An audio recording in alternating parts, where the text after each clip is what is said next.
안녕하세요. 예술에 관한 수다, 예술적인 수다를 지향하는 SBS 대표 팟캐스트 커튼콜 196회 시작하겠습니다. 저는 아나운서 이병이고요. 오늘도 김수현 문화예술 전문기자와 함께합니다. 안녕하세요. 네, 안녕하세요. 커튼콜 김수현입니다. 네, 사실 베리어 프리 얘기는 좀 들어봤는데 그죠. 예, 오늘 좀 제목이 생소하다 하시는 분들도 계실 거고 아시는 분은 인정. 많이 인정. 아는 분으로 네. 인정.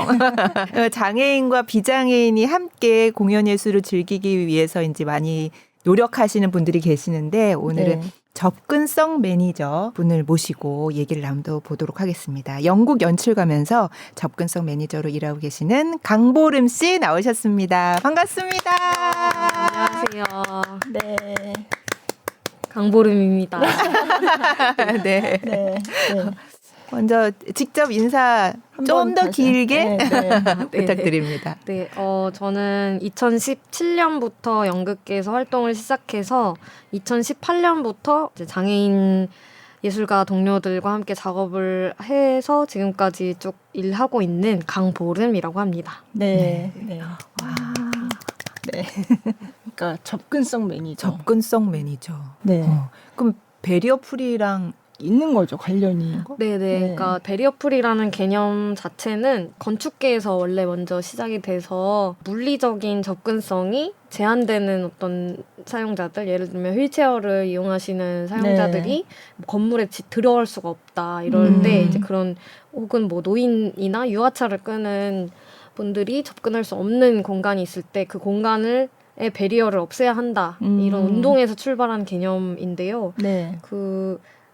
그게 이제 물리적인 개념에 한정돼서 생각하기가 좀 쉬워서 네. 요즘에는 좀 오히려 접근을 해보자. 어떤 방식으로 좀 심리적이거나 물리적인 접근성을 둘 다 좀 낮춰야 사실 네. 마음의 장벽도 장벽이니까 네. 좀 그런 측면에서 다각도로 이제 고려를 해보자 이런 개념으로 이제 공연예술계에서는 액세서빌리티, 네. 접근성이라는 개념을 조금 더 많이 쓰고 있는 것 같아요. 네. 그래서 네. 접근성 매니저라고 하면은 공연의 내적인 부분, 그러니까 예를 들어 뭐 장애인 배우가 출연을 한다면 그 장애인 배우에게 필요한 어떤 심리적이거나 물리적인 제방 환경을 같이 이렇게 마련하기 위해서 애쓰는 역할이고, 외부적으로는 이제 장애인 관객들이 또 공연을 관람하시니까 네. 이제 그 부분들을 뭐 예를 들면 시각장애인 관객들을 위해서 음성 해설을 준비한다든지, 청각장애인이나 농인 관객들을 위해서는 수어 통역이나 실시간 자막, 네. 자막 등을 준비하는 뭐 그런 역할을 보통 이제 많이들 생각하시고 많이 네. 하고 있는 역할이기는 해요. 그러면은 이렇게 접근성 매니저라는 일을 하시는 분이 이제 저도 한 1년쯤 전부터 이게 좀 이런 분이 계시는구나 하고 본 것 같아요. 이제 공연을 보러 갔다가 이제 접근성 매니저라는 분이 있다 그랬는데, 얼마 전에 접근성 매니저로 일하셨던 부동산 러브 슈퍼맨 그 연극이 이제 끝났는데 네. 보도 자료가 왔는데 제가 좀 이거는 좀 되게 못 보던 거다 생각했던 게 보도 자료에 엄청 중요하게 접근성 매니저 얘기가 이렇게 들어가 있더라고요. 그래서 접근성 매니저의 연락처까지 같이. 그래서 제가 보도자료에서 그렇게 돼 있는 거를 못 본 것 같아서 네. 그래서 좀 관심을 가지고 연락을 드리게 됐거든요. 근데 접근성 매니저는 그럼 보통 어떤 분들이 하시나요? 그러니까 사실 연극계가 다양한 프로젝트가 많이 굴러가다 보니까 네. 뭐 연극 연출이 접근성 매니저도 하고 무대 감독도 하고 이렇게 필요한 역할들을 많이 하게 되는데요. 네.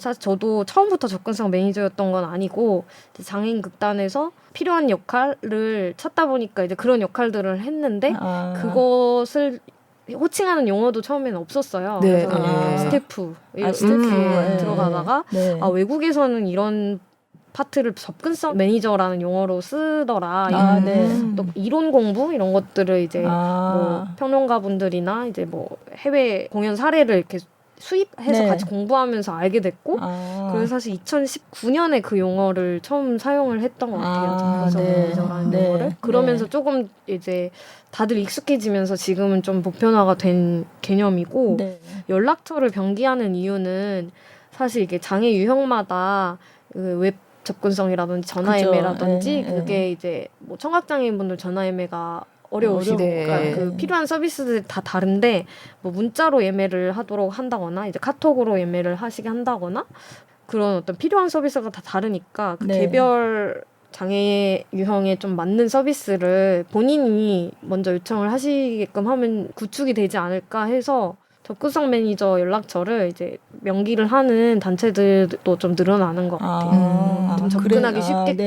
네, 네. 예매 단계부터. 네. 야. 그럼 전화를 하면 이제 친절히 이제 알려주시는 거네요, 네. 방법을. 네, 그러니까 시각장애인 관객분들은 이제 컴퓨터로 예매를 하실 수도 있지만 전화를 해서 하시는 게 훨씬 더 이제 편한 방법이실 수도 있고 네. 개별 성향이 또 다르시니까 그럴 때 이제 좀 뭐 문자도 가능하고 전화도 가능하고 이런 식으로 좀 여러 창구를 열어놓으면 네. 조금 더 예매하기에 좀 마음의 장벽이 낮아지는 예. 그런 네. 효과가 있는 것 같아요. 그러면 그 개인 전화번호를 그러니까 공개를 하고 계신 거예요? 그런 경우도 있고 뭐 저 같은 경우에는 이제 그 따로 0507 이런 네, 번호가 네, 있어가지고 네. 그런 번호를 만들어서 네. 아무래도 그쵸. 사생활 그렇게 해야 될 것 그쵸. 같아요. 그래서 접근성 매니저랑 하여간 연락할 수 있는 그 직통 번호를 이제 네. 알리는 거죠. 음. 그러면 네네. 이제 그걸 보고 필요한 사람들이 연락을 해라 네. 그런 네. 거죠.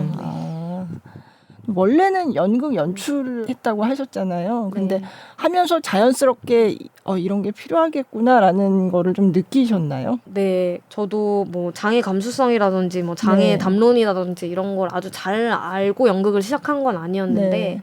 장애인 극단에서 스태프로 일을 하다 보니까 이런 점들이 되게 비장애 중심적이었고 예를 들면 극장에 엘리베이터가 갑자기 고장이 네. 나면 네. 혹은 뭐 정전이 났다 이러면은 휠체어를 타신 분들이 관극을 오실 수가 없는 거예요. 네. 그럴 때 뭐 대책을 마련하는 일이라든지 그러니까 엘리베이터가 항상 켜져 있는 상시로 체크를 해야 된다거나 네. 아니면 이제 시각청각 장애인 분들이 공연 뭐 해화역에 도착하셨다 하면 사실 대학로가 엄청 극장 찾는 게 어려운 맞아요. 동네여서 골목길이 네. 많아서 아예 해화역에서 어디서 몇 시에 만나자 이렇게 약속을 해서 이동 지원을 나가서 이제 극장까지 같이 모시고 오는 그러니까 공연 끝나고 나서도 네. 이제 모셔다 해화역까지 드리고. 네, 좀 그런 어떤 다양한 서비스들이 필요하다는 거를 저도 네. 같이 작업을 하면서 알게 아. 돼가지고 네, 사실 뭐 그런 것들이 뭐 서비스라기보다는 이제 동료분들하고 우리는 이런 게 이 작업 과정에서 필요하다 이런 식으로 같이 약속을 하던 게 이제 관객층에게까지 좀 확대가 된 거다고 네. 저는 생각을 하고 있어요. 그러니까 처음에는 장애인 배우들하고 이제 작업을 하면서 이제 느끼셨던 그런 필요성. 그렇죠. 그러니까 네, 아무래도 네. 장애인 배우들하고 작업을 하면 장애인 지인분들이 많이 보러 오시니까 네. 그러면서 접점이 좀 조금씩 늘어났던 네, 네. 것 같아요. 그러니까 장애인 극단이 좀 있더라고요. 저도 이제 공연을 많이는 못 봤는데 네. 본 적이 있는데 그 장애인 배우 활동하시는 분들도 많고 요번에 왜 백상예술대상에서 연극 연기상 받으신 분도 이제 장애인 배우로 굉장히 많이 활동하시는 거예요. 하지성 배우, 예, 극단 애인의 수석배우. 네. 그래서 저도 보니까 제가 공연에서 봤던 분이더라고요. 네. 근데 그분이 이제 상을 받으셨고 작년에도 그 연극 여자 연기상 후보에 오르고 상은 못 탔는데 박지영 씨가 이제 후보에 올랐었거든요. 네. 그분은 이제 청각장애가 있는 배우분이신데 어쨌든 조금씩 좀 약간 달라지고 있다는 느낌은 조금 들어요. 좀. 네네. 네. 뭐 아예 없던 게 새로 생겨났다기보다는 사실 기존에 장애 예술 씬에서 활동하던 배우들과 그죠. 예술가들이 네. 좀 비장애 약간 주류 예술 씬하고 접점이 많이 생기면서 그죠. 네. 다양성이 우리가 좀 서로 확장되는 그런 네. 계기가 되고 있는 것 같아요. 서로 섞이는. 네. 그 접근성 매니저 하는 분이 조금 늘어나고 있는 것도 약간 그런 분위기하고도 관계가 있는 거겠죠. 아무래도 네. 좀 그런 네. 게 있는 것 같아요. 예산도 네. 사실은 장애인 문화예술 지원법이 2020년에 제정이 이제 되면서 네. 훨씬 더 이제 예산도 늘어나서 장애인 극단들도 아마 점점 늘어날 것 같고 네. 관련 이런 접근성 매니징 역할도 계속 늘어날 것 같아요. 그러면 혹시 접근성 매니저가 있는 공연을 할 때 뭐 지원을 해준다던가 뭐 이런 게 혹시 있나요 지금? 사실 뭐 딱 이 베리어 프리만을 위한 지원이 따로 있다 뭐 이런 개념은 아니고 네. 공공극장에서 이제 공연 라인업을 짤 때 네. 이 공연은 베리어 프리 공연으로 네, 가면 네. 좋겠다 하면 네. 이제 관련 예산을 책정을 하는 거죠. 그런 식으로. 네, 네. 그러면 그 네. 예산 범위 내에서 이 정도 예산이면 어느 유형까지 이제 접근성을 좀 높여보는 네, 그런 네, 시도를 할 수 네. 있겠다. 설계부터 이제 좀 같이 하는 경우도 있고 네. 아니면 이제 어떤 서비스를 지원해 주세요. 이렇게 해서 이제 뭐 그 업무만 담당하는 경우도 있고 이것도 프로덕션에서 요구하는 역량이 다 달라서 네. 그때그때 이제 좀 필요한 걸 맞춰나가는 그런 식으로 작업하는 것 같아요. 네. 근데 제가 봤던 이제 그런 접근성을 강조하는 그런 공연들은 사실 공공기관, 공공극장 이런 데서 하는 것들이 많았거든요. 근데 제가 들으니까 이제 이게 대학로에서 먼저 시작이 됐다 그런 말씀을 하시더라고요. 네. 네네. 아까도 말씀드렸듯이 이게 원래 없던 게 새로 막 생긴 건 아니었고 네. 장애인 예술 단체들에서는 사실 원래 계속 그 전부터 해오던 하던 일인데 거라서. 네, 이게 너무 서로 모르고 있다가 2018년 19년에 남산예술센터에서 네. 좀 비장애 주류 연극인들 대상으로 이런 걸 좀 시도를 해보자 같이 뭐 이런 움직임들이 있었고 네. 그때 이렇게 확 같이 이렇게 각성이 되면서 네, 이게 공공이나 아니면은 네. 이제 민간 비장애 예술인들도 네. 좀 인식이 달라지는 그런 계기가 됐던 것 같아요. 되게 네. 고무적인 계기였는데 네. 그러면서 네. 이게 사실은 우리가 되게 당연하게 했었어야 되는 거였구나 이런 게 좀 공유가 됐던 것 같아요. 그런 네. 인식들이 네. 그러면서 지금은 되게 빠르게 보편화가 된 것 같아요. 그러면 가장 최근에 하신 게 그 연극 좀 전에 말씀드렸던 연극 부동산 오브 슈퍼맨에서 이제 접근성 매니저로 일하셨던 거잖아요. 그때 어떤 경험 같은 걸 좀 구체적으로 공유를 해주시면 네. 좀 좋을 것 같아요. 네. 그 프로덕션마다 네. 어떤 접근성을 높이고 싶은지 사실 아까 베리어 프리 개념 관련해서 말씀드린 것처럼 모든 베리어를 다 없애기는 어렵고 사실 네. 시간과 예산이 늘 한정돼 있으니까 네. 그리고 이제 극단 신세계 같은 경우에도 요구하는 어떤 부분들이 지금까지와는 다르게 많은 유형을 좀 모시고 싶다 공연에 네. 그렇게 말씀을 주셔서 네. 수어 통역하고 네. 이제 음성 해설을 해설? 아예 네. 이제 공연 자체에 녹여서 내레이터가 아예 그게 어떤 일부로 자리하는 형식의 공연을 했었고 네. 네, 그래서 수어 통역 리허설을 매니징 한다거나 아니면 네. 그 내레이션을 같이 감수를 하고 이제 대본을 감수를 하고 또 터치 투어라고 해서 이제 네. 시각장애인 관객들이 오시면 무대를 축소시킨 미니어처를 만져보면서 네. 무대가 어떻게 생겼는지 이 공연에 대한 어떤 전반적인 정보들을 이해하실 수 있게끔 네. 그런 어떤 정보 뭐 등장인물 소개라든지 뭐 중요한 소품을 미리 소개한다든지 네. 그런 것들을 준비를 해서 했던 것 같아요. 그러면 실제로 많이 오셨나요? 그러니까. 사실 숫자로 얘기하면 항상 어려운 지점인데 그래도 한 10분 정도는 오셨던 것 같아요. 근데 이게 적지는 않은 숫자거든요. 그런 것 같아요. 네. 매 베리어 프리 회차를 저희가 그러니까 수어 통역 그러니까 시각장애인을 위한 음성 해설은 이미 공연 안에 다 들어가 있어서 네. 아무 때나 오셔도 볼 수가 있으셨고 수어 통역은 이제 3회차를 지정을 했는데 네. 그래도 3회차인 것 치고는 많이 오셔가지고 네. 이제 사실 중요한 거는 한 번 오시고 이 극단 공연 거를 다음에 안 보시면 의미가 없어서 네. 이 극단 공연은 이런 개성이 있다 이런 거를 좀 그 장애인 관객분들도 알아가시고 네. 다음에 또 극단 신세계가 이런 접근성 공연을 하면 나는 무조건 보러 가야겠다. 네. 이런 마음이 드시는 게 더 중요한 것 같아요. 네. 지속 가능한 어떤 관극 환경? 네. 근데 그런 말씀을 또 몇 분이 주셔가지고 아. 되게 뿌듯한 기억으로 남아있습니다.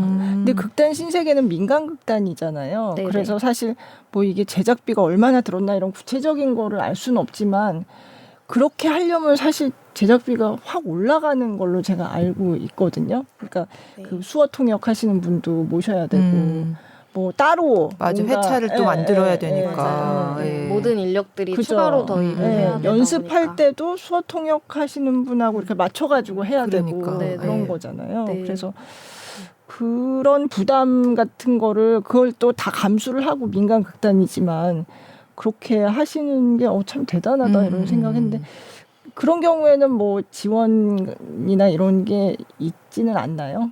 아예 그런 어떤 베리어 프리를 위한 지원 사업이 따로 있는 건 네네. 아니고요. 네. 그 뭐, 공연 자체에 네, 대한 그 공연 지원. 자체를 네. 이제 공모를 낼 때 네, 네. 우리는 이번에 장애인 관객층까지 좀 음. 향유할 수 있도록 네네. 노력을 네. 하겠다. 네. 이런 지점이 이제 플러스가 될 수 있는 거죠. 네. 네, 뭐 그것 때문에 돈을 더 주고 이런 건 야, 없어요. 네. 네, 그래서 아무래도 지금은 열악한 환경 안에서 네. 민간 극단들이 조금 희생을 하면서 하는 부분이 없지 않아 있어요.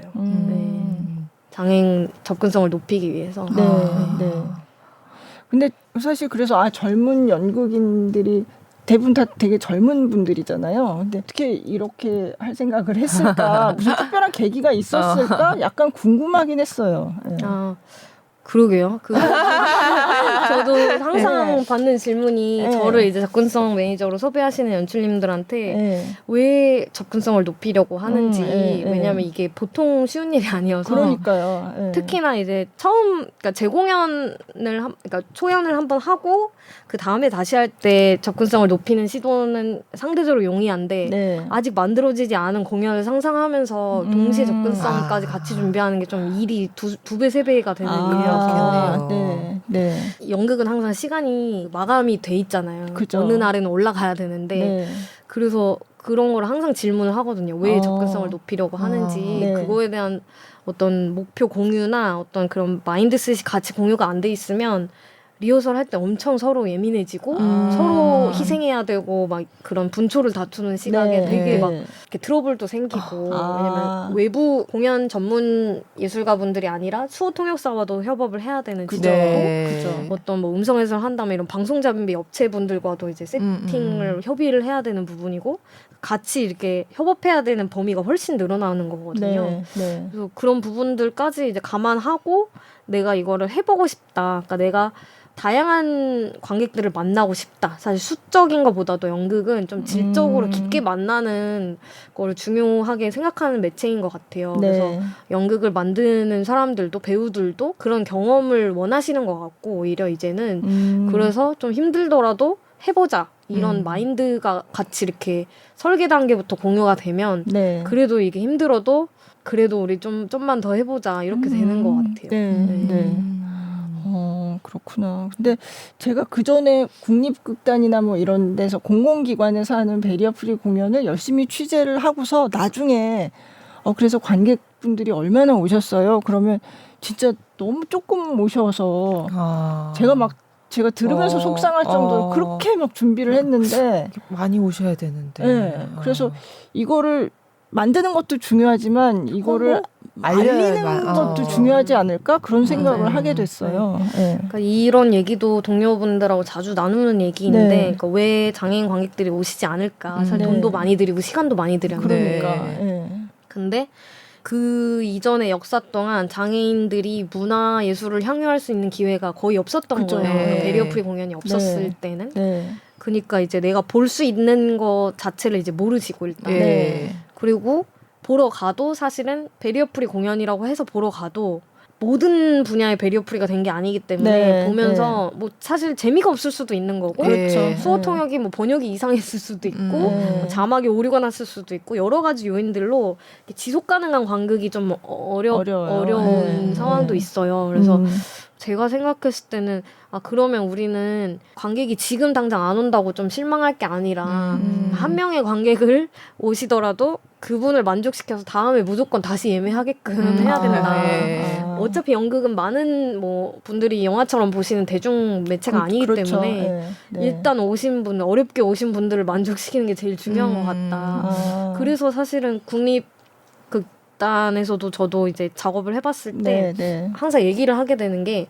사실 그동안 국립극단 무대에 장애인 배우가 선 적이 없기 때문에 사실 장애인 관객들이 그 공연장에 갈 기회가 없었던 것이고 네. 그러니까 그런 접촉의 기회를 늘려야 일단 뭐 지인분들부터 많이 보러 갈 수 있을 것 같다. 그래서 네. 뭐 당장 연락을 했는데 안 온다고 좀 실망하기보다는 장기적으로 보고 꾸준히 베리어 프리 공연을 하다 보면 사실 지금은 뭐 10회차 중에 뭐 1, 2회차가 베리어 프리 공연이어서 딱 네. 그 주말이 안 되면 못 보시는 경우도 많아요. 그렇죠. 네. 근데 뭐 언제 들어가도 내가 볼 수 있는 공연이 있다. 이런 게 계속 문화로 정착이 되면 사실 이제 관극 또 편하게 예매도 하시고 시간을 아무 때나 이렇게 내셔서 네. 보실 수 있는 문화가 생길 거라고 이제 음. 좀 긍정적으로 생각하고 있기는 합니다. 네. 음. 그러니까 확실히 제가 피부로도 느끼는 게 베리어 프리 한다고 하는 공연들이 많아졌어요. 맞아요.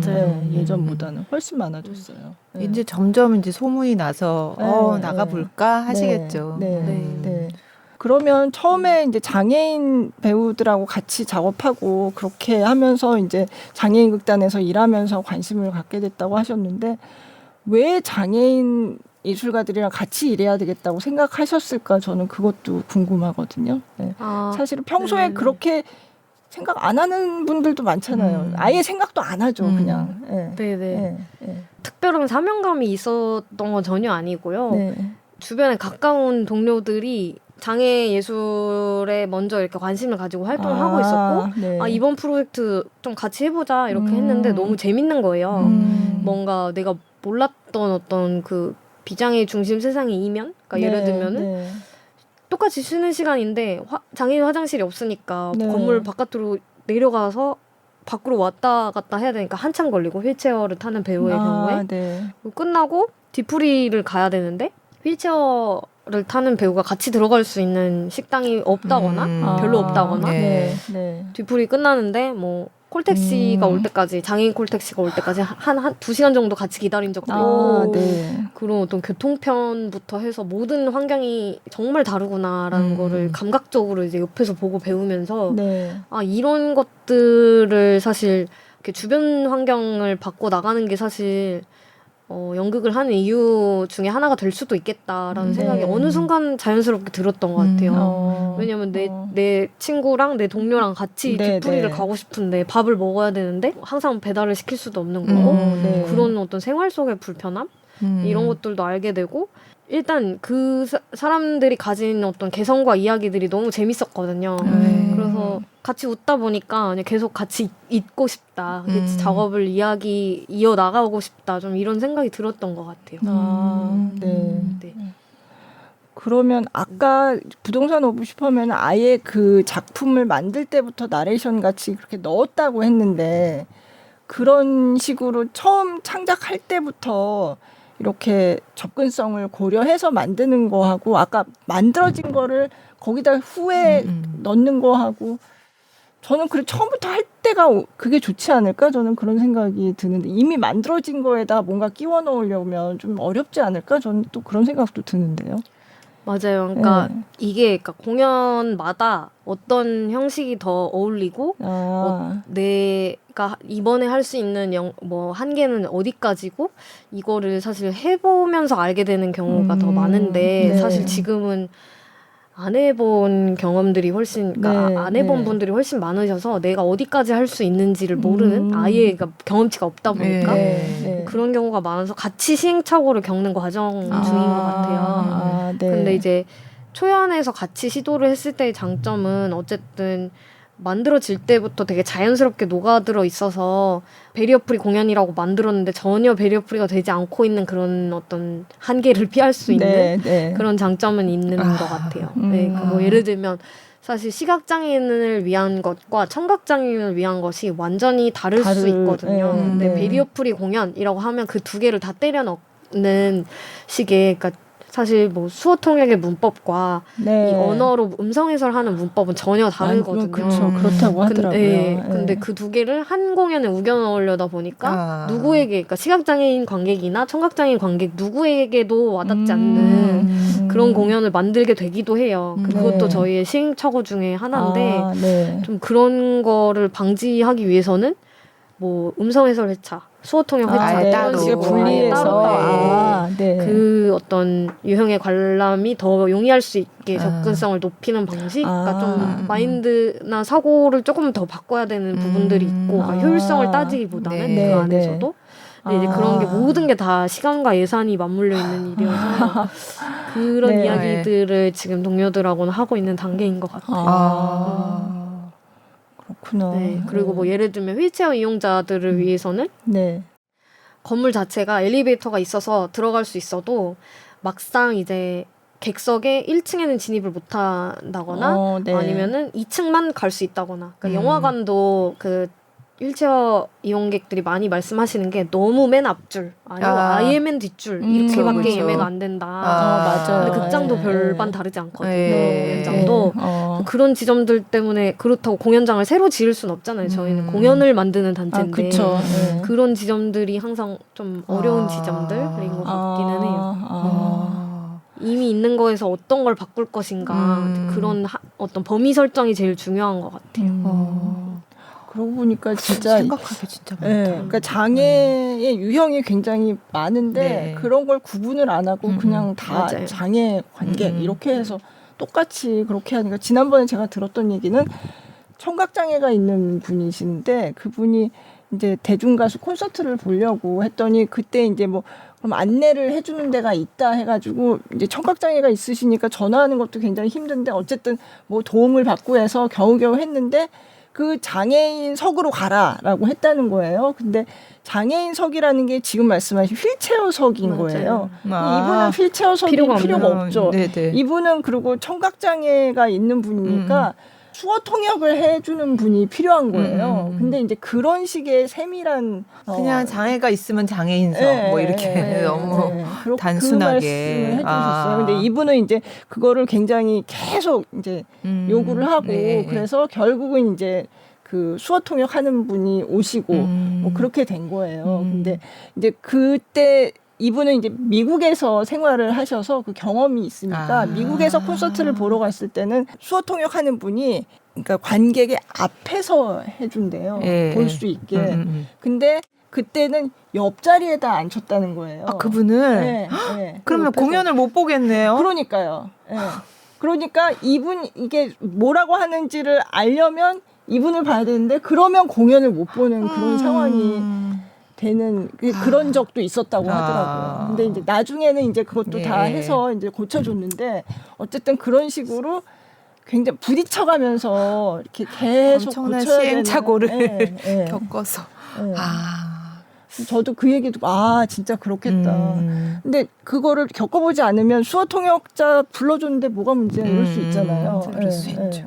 그리고 또 제가 장애 그때 베리어 프리 하면서 또 많이 들었던 게 그 장애인 배우분들이 원래 그 극에서의 장애가 있는 사람 역할을 비장애인 배우가 하는 거에 대해서 굉장히 불만이 많으시더라고요.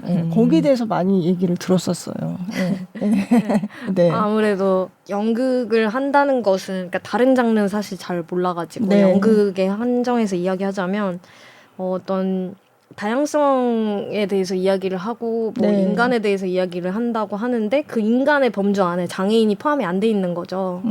그러니까 이제 만드는 사람들도 캐스팅 할 때부터 너무 당연하게 이제 장애인은 배우는 생각을 아예 못 하고 주변에 있는 비장애인 배우들이 워낙 연기를 잘하니까 재현을 할 때 이제 고민에 대해서도 사실 비장애인이 어떻게 하면 장애인 연기를 더 잘할 수 있는가라는 것에 포커스를 맞추는 거예요. 근데 사실 반대로 장애인 배우가 비장애인 역할을 할 수도 있는 거고 어떤 다양한 재현의 방법들이 있는데 좀 그런 것들에 대한 고민을 물론 이제 하고 있는 예술가들도 많지만 아무래도 좀 이런 지점을 더 이야기하고 싶어하는 장애인 예술가분들도 많이 계시고 좀 그런 것 같아요. 네.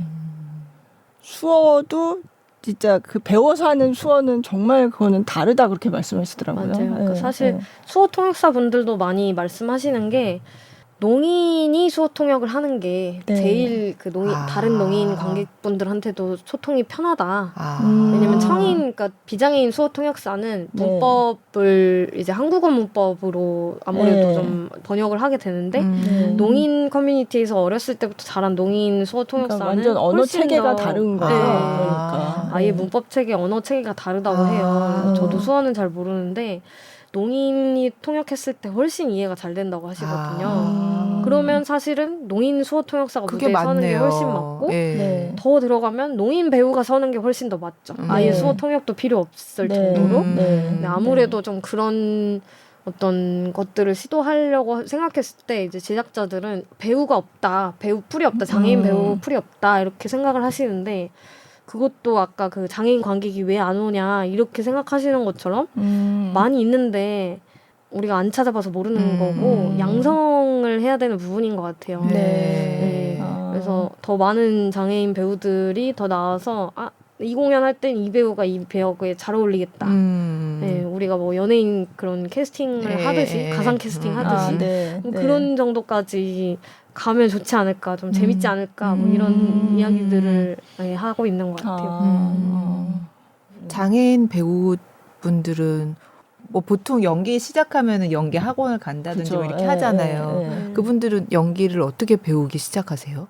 이것도 되게 또 이야기할 게 많은데 국내 이제 그 공연예술인들을 양성하는 연극영화과라고 하는 대학들에서 대부분 장애인을 뽑지 않아요. 네. 장애인 특별 전형이 있지만 연극 뭐 예를 들면 뭐 기획 분야에서는 뽑지만 연기 분야에서는 안 뽑는다거나 이런 식으로 또 분야별로 또 어떤 미묘한 또 그런 차별이 있거든요. 근데 그럴 때 어떻게 해야 될까 뭐 이런 얘기로 공연을 만든 적도 있었고 그래요? 네. 근데 이제 여쭤보면은 주로 이제 복지관을 통해서 장애인 문화 예술 프로그램을 접하시는 경우가 많은데 사실 그거는 또 이제 어떤 생활예술 문화 향유의 한 형태고 또 이제 프로 연극계에 진입하려면 또 나름의 또 장벽이 거죠. 있어서 이제 이쪽으로 넘어오는 게 항상 욕구가 있고 갈증이 있고 목마름이 있다. 왜냐면 전문적인 교육을 받을 수 있는 기관이 없기 때문에 이제 그런 아쉬움들을 많이 얘기를 하세요. 그래서 지금 대부분은 이제 장애인 극단 안에서 활동을 하시는데 이제 조금 더 나도 비장애인들하고 연기해보고 싶고 더 이렇게 유명한 극단에서 연기해보고 싶고 더 유명한 뭐 국립극단에 서보고 싶고 이런 야심을 가진 배우분들이 나오시는 거죠. 그럼 접근성 매니저가 그런 연결고리도 해주실 수 있는 거예요? 이렇게 좀 꼭 공연 안에서만 하는 게 아니라. 그렇죠. 관객들을 어떻게 오게 하느냐에 대한 그 접근성도 있지만 창작 과정에서의 그 안에서의 접근성도 있잖아요. 그럼 그런 것도 다 관여를 하시는 거예요?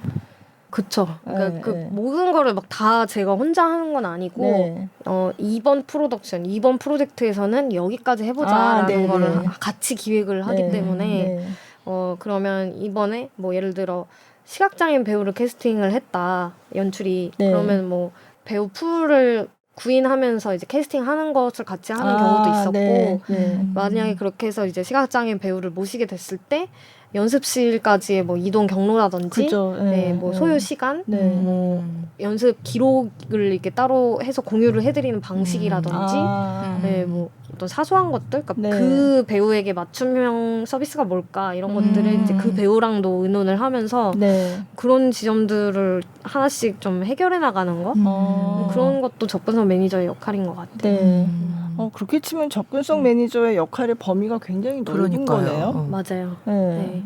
그래서 사실 저는 접근성 매니저라는 명칭을 선호하는데 접근성 연출이라는 명칭을 쓰시는 분들도 계세요. 그러니까 연출만큼 다양한 분야에 다 관여를 한다는 의미로. 그러니까 작품 자체에서 뭔가 그 구현하는 것도 이게 장애인 배우가 같이 하게 되면 그냥 비장애인들끼리 할 때랑은 좀 달라져야 되는 부분이 있을 거잖아요. 맞아요. 그럼 그런 것까지 관여를 하시는 거예요? 그렇죠. 네, 사실 그거는 접근성 매니저만 관여하는 건 아니고 어쨌든 창작에 기여하는 모든 크리에이티브 스텝진들이 다 관여하는 부분인데 특별히 더 이제 이 파트에는 이거에 집중해보자 이런 의견을 더 적극적으로 낼 수 있는 파트인 것 같아요. 접근성 매니저는.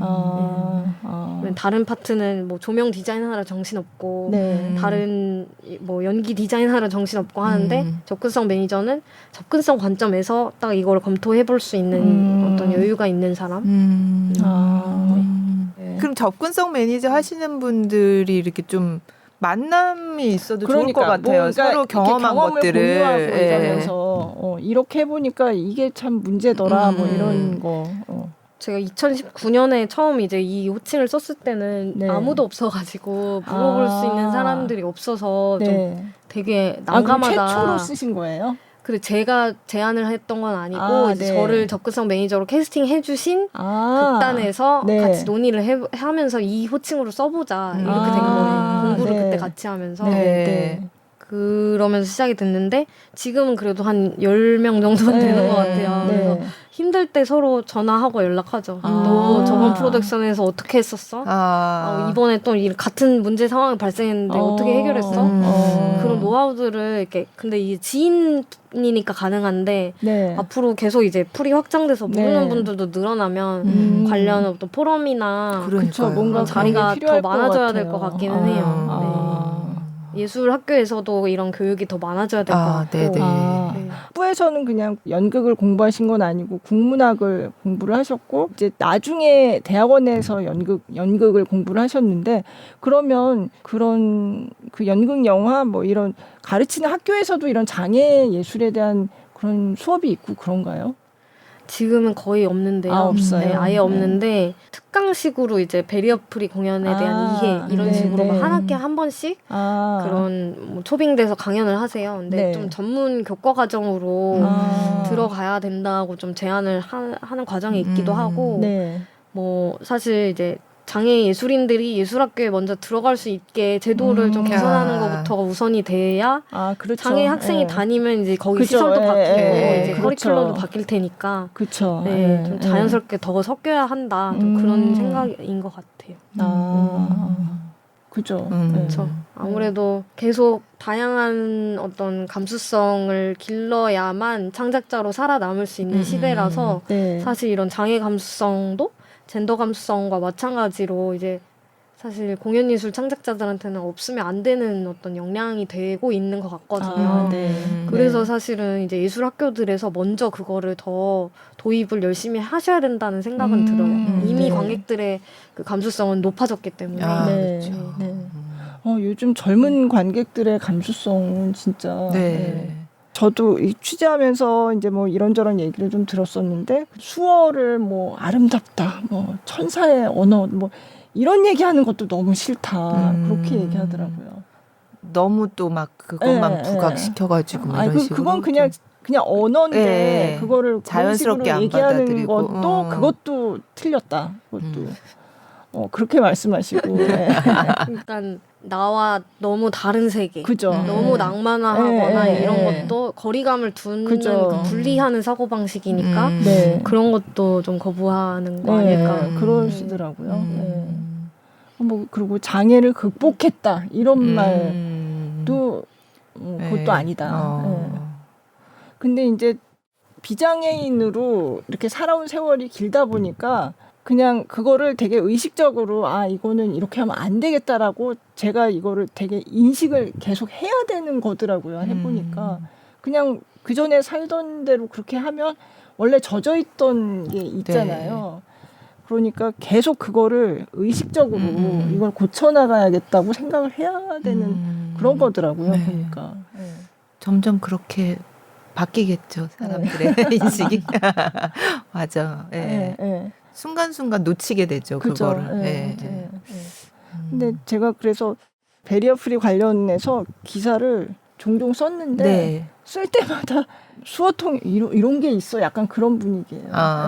장애인, 비장애인이 같이 연극하고 이런 것도 제가 보도한 적이 있는데 그것도 약간 신기하다. 그런. 그렇죠. 그래도 한 명에서 10명 접근성 매니저도 많이 지고 있으니까 좀 빨리 바뀌어야 근데 터치 투어는 저는 좀 궁금한 게 그렇게 이용하시는 분이 많이 계세요?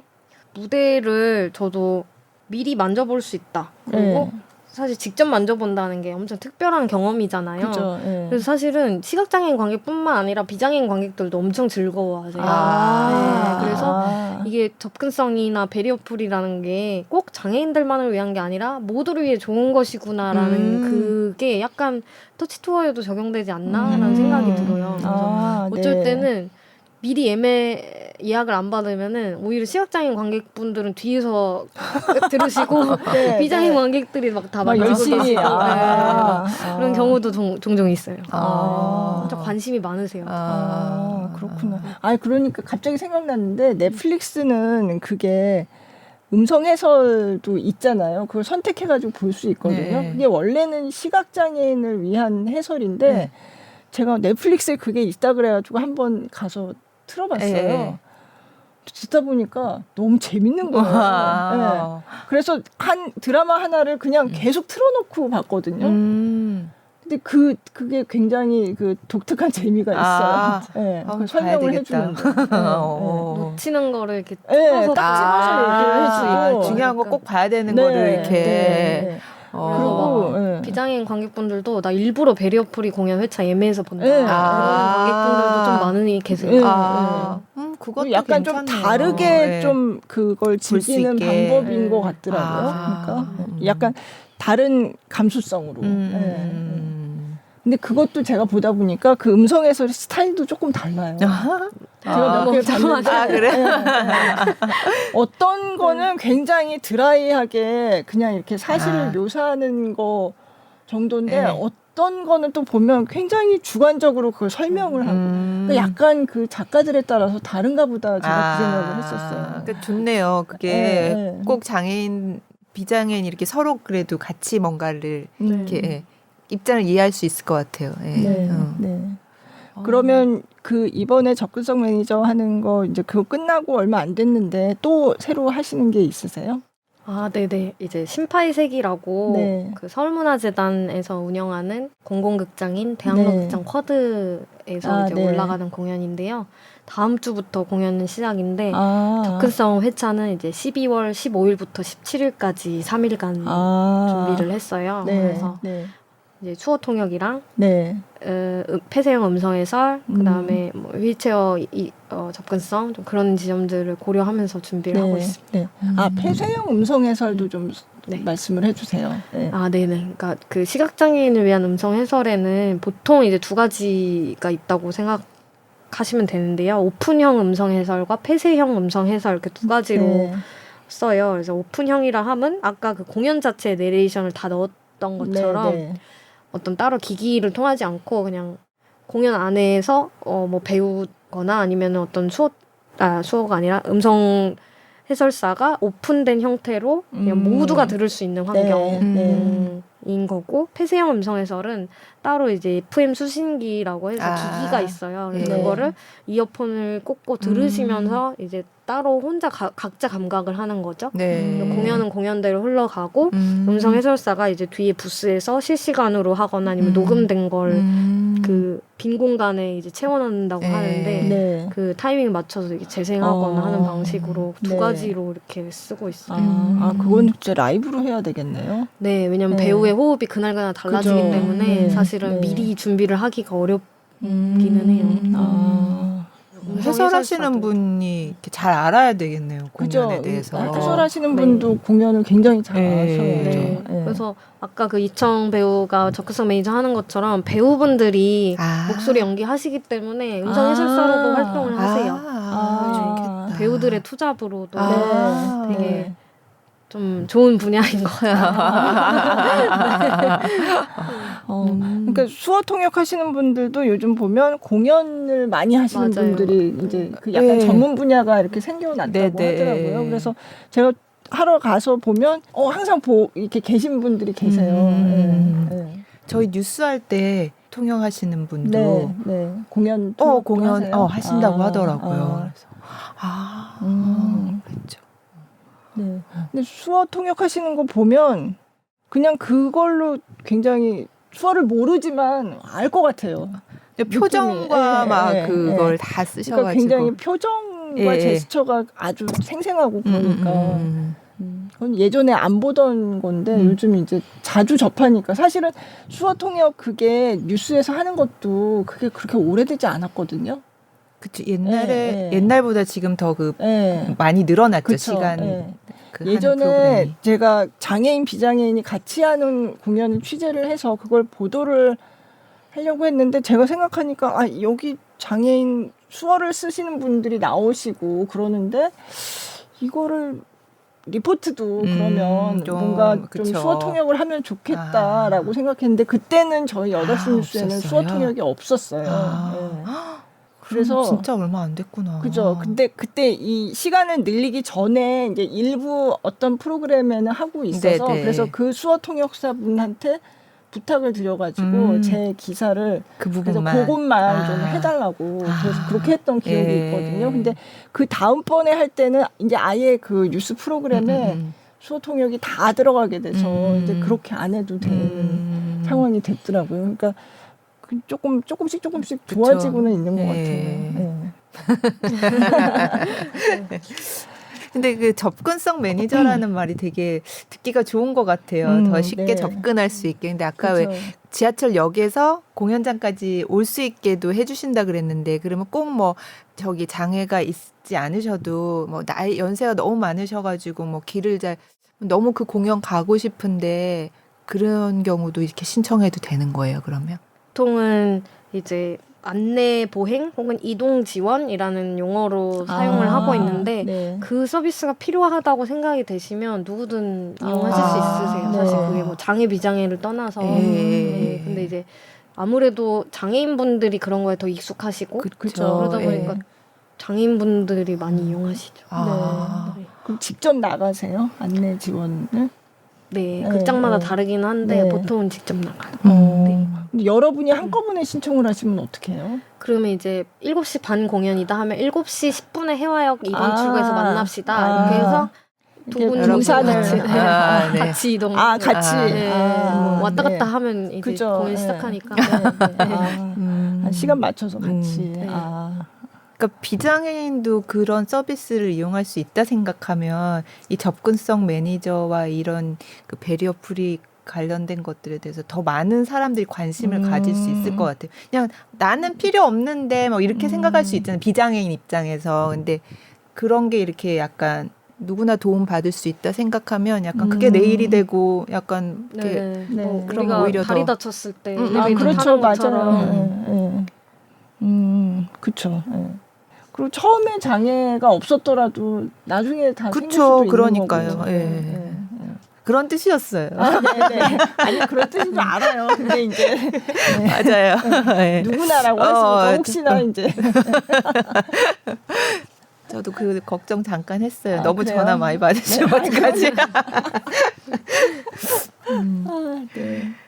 뭐 질문 잠깐만 시간 얼마나 됐나요? 지금 8시 반. 그렇구나. 네. 거의 40분에 가야 되는 네. 거죠. 뭔가 빠진 게 있나요? 뭘 하면 좋을까요? 그러면 뭐 지금 많이 좋아졌다고는 하는데 뭘 더 이제 뭐가 더 필요한가 뭐 이런 얘기를 하면 될까요? 아니면 오늘 얘기하려고 그랬는데 빠진 거. 다 거의 다 얘기한 것 같은데 네. 그 이런 배리어 프리 공연이나 접근성을 높인다는 것에 어떤 당위적인 부분을 많이 얘기를 하게 되는데 사실 그거보다 감각적인 재미를 한번 느끼면 이걸 계속 하고 싶다, 계속 보고 싶다 이런 생각이 드는 것 같아요. 네. 사람도 네. 이 사람이 좋으면 계속 만나고 싶다 네. 이런 생각이 드는 것처럼 공연도 마찬가지라는 생각이 들어서 이런 공연을 한번 보셨으면 좋겠다. 비장애인 네. 관객들도 더 네. 많이. 네. 그러면 왜 사회가 장애인 관객들을 더 많이 극장으로 모아야 되는지 우리가 왜 만나야 되는지 그런 거를 좀 그런 어떤 뭐 윤리적인 언어가 아니라 좀 당연한 네. 감각으로 알 수 있을 것 같거든요. 근데 극장은 좀 그런 역할을 할 수 있는 곳이라고 생각이 돼서 물리적으로 만날 수 있는 공간이니까 다른 어떤 영화나 어떤 방송과는 다르게 네. 그런 역할을 좀 공연예술 장르가 좀 더 할 수 있었으면 좋겠다. 앞으로도 네. 접점을 만들어주는 것 네, 좀 그런 바람이 있고 뭐 예산 얘기는 뭐 항상 하는 얘기여가지고 네. 네네 그죠. 네. 그러고 보니까 생각나는데 그 콜드플레이가 월드 투어를 하고 있잖아요. 네. 근데 거기 홈페이지에 들어가 보면 이 환경도 굉장히 중요하게 생각해서 그것도 한 테마인데 거기 들어가 보면 또 한 축이 거기서는 인클루시버티라고 그렇게 해놨더라고요. 그러니까 근데 제가 포용성. 들어가서 보니까 약간 접근성이랑 좀 약간 통하는 그 개념인 것 같더라고요. 그래서 그렇게 이제 일반 다른 사람들이랑 다르게 뭔가 특별한 여기 접근하기 위해서 특별한 어떤 도움이 필요하거나 그러면 뭐 누구한테 연락할 수 있도록 그런 거를 다 맞춰놨더라고요. 그게 아마 이제 접근성 매니저의 역할이랑 비슷한 것 같아요. 네. 그래서 그 콜드플레이 같은 그런 슈퍼스타 네. 굉장히 큰 대규모 공연하는데 당연히 그 월드 투어에 딱 들어가 보면 그 항목이 있어요. 네. 메뉴가. 그래서 이거는 굉장히 그냥 당연히 하는 거 그냥 당연히 하는 거. 그냥 하는 거야. 자연스럽게 하는 거야. 약간 그런 그쵸. 느낌이었거든요. 예. 예. 그래서 제가 들어가 보니까 뭐 그런 지체가 뭐 그런 장애가 있다거나 이런 것도 있지만 어떤 분은 왜 이렇게 불편해서 어디 이렇게 사람들 많고 막 그런 데 가서 있는 거를 좀 굉장히 불안해하시는, 불안해하신다거나 뭐 그런 분들도 나는 그렇지만 이걸 보고 싶다 이러면 뭔가 특별한 어떤 그 서비스 어떤 뭔가를 공간을 해드리- 이렇게 마련을 어. 해주고 이런 걸 예를 들어서 이렇게 소개를 해놨더라고요. 네. 그래서 그냥 공연은 누구나 같이 즐길 수 있어야 된다. 그런 취지에서 그렇게 해놨더라고요. 그래서 콜드플레이가 괜찮네. 말씀 들으니까 네. 생각나는 게 있는데 네. 저희가 오늘 되게 그 시청각과 휠체어 이용객 중심적으로 얘기를 네. 했는데 네. 이제 정신장애인 분들이나 그쵸. 발달장애인 분들을 네. 위해서도 같이 공연 보려면 어떤 게 필요할까 좀 고민을 하는 단계고 네. 릴렉스드 퍼포먼스라는 개념이 있어요. 그래서 네. 편안한 공연 관람을 네. 위해서 아까 말씀하신 것처럼 뭐 공간을 이렇게 푹신한 소파를 마련한다거나 네. 아니면은 너무 큰 소리나 너무 밝거나 어두운 맞아요. 조명을 네. 쓰지 않는다거나 네. 그런 매뉴얼들이 있긴 한데 사실 이것도 개별 그 장애인마다 환경이 다 달라서 지금은 좀 시도하면서 또 그런 단계에 있는 것 같아요. 네. 그래서 네. 네, 저도 좀 창작을 하고 있는데 이런 시도들을 했을 때 이게 창작자들한테도 굉장히 좋은 영감이 된다. 그래서 더 많이 다들 했으면 좋겠다. 좀 이런 생각이 드는 것 같아요. 네. 아까 말씀하신 그 이게 뭐 윤리적으로 이건 해야 되는 거야 이런 차원이 아니라 그냥 자연스럽게 당연히 네. 재밌어요. 네. 알겠습니다. 네. 네. 뭐 마지막으로 또 빠뜨린 거 뭐 마무리 아니면 네네. 뭐 소감 오늘 오셔서 말씀하신 소감 같은 거? 네. 사실 막 이런 식으로 이제 좀 얘기하는 게 거의 처음이어가지고 엄청 많이 떨렸는데요. 그래도 더 많은 분들이 접근성에 대해서 아셨으면 좋겠고, 네. 이 방송을 들으시고 접근성 매니저를 섭외하고 싶다는 공연예술 관계자분들이 계시면 좋겠다. 네. 그러면 그래요. 언제든지 연락을 주시면 좋겠다는 말씀 드리고 싶습니다. 저 말고도 훌륭한 동료들이 많아서. 네. 알겠습니다. 네. 어디로 연락드려야 돼요? 아니 뭐 저희 쪽으로 뭐 저희 이메일도 있고 다 저희 그 그쵸. 팟캐스트 이메일 공개돼 있고 뭐 찾으면 다 저희 SBS로 연락 주셔도 되고 그렇죠. 네. 그 많은 공연하신 분들이 연락을 하셨으면 좋겠네요. 예. 자, 오늘 강보름 접근성 매니저님을 모시고 접근성 매니저란 무엇인가 또 우리가 앞으로 좀 이렇게 더 좋은 세상이 되기 위해서 어떻게 해야 되나? 네, 더 많은 사람들이 함께 공연 예술을 즐길 수 있게 되기 위해서. 네. 알겠습니다. 오늘 너무 좋은 말씀 감사드리고요. 재밌었어요. 재밌었습니다. 너무 감사합니다. 감사합니다.